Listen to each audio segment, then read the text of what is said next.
பணியாற்றினார். துணிக்கடையில் வேலை செய்யும் போதே செய்தித்தாளை படிக்கும் பழக்கம் ஏற்பட்டது. விடுதலை இயக்க கூட்டங்களுக்கும் செல்வார். இவர் விடுதலை இயக்கத்தில் ஈடுபடுவதை இவரது குடும்பத்தினர் விரும்பவில்லை. அவரை திருவனந்தபுரத்திற்கு அனுப்பி வைத்தார்கள்.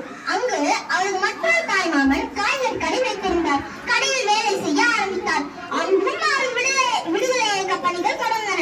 வைக்கம் என்ற ஊரில் குறிப்பிட்ட சில தெருக்களும் தாழ்த்தப்பட்ட மக்கள் நுழைவதற்கு தடை இருந்தது. அந்த தடையை நீக்க சத்தியாகிரகம் நடந்தது. காமராஜர் அதில் பங்கு கொண்டார். 1954ஆம் ஆண்டு காமராஜர் தமிழகத்தின் முதலமைச்சராக பதவியேற்றார்.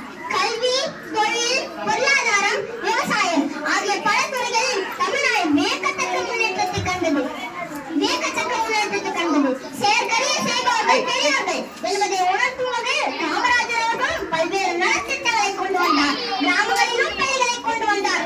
அப்போதும் பள்ளிக்கு செல்லாமல் மாடி வைத்துக் கொண்டிருந்த சிறுவனை கண்டுபோது ஏன் பள்ளிக்கு செல்லவில்லை என்று கேட்டார்.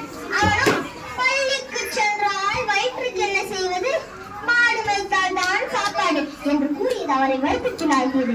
எனவே பள்ளிகளில் மத்திய உணவு திட்டத்தை கொண்டு வந்தார். மேலும் ஏழை மாணவர்களுக்கும் வசதியான மாணவர்களுக்கும் வேறுபாடு இருக்கக்கூடாது என்பதற்காக சீருடை திட்டத்தை கொண்டு வந்தார். பிற்படுத்தப்பட்ட வகுப்பை சேர்ந்த மாணவர்களுக்கு சலுகைகள் வழங்கப்பட்டது.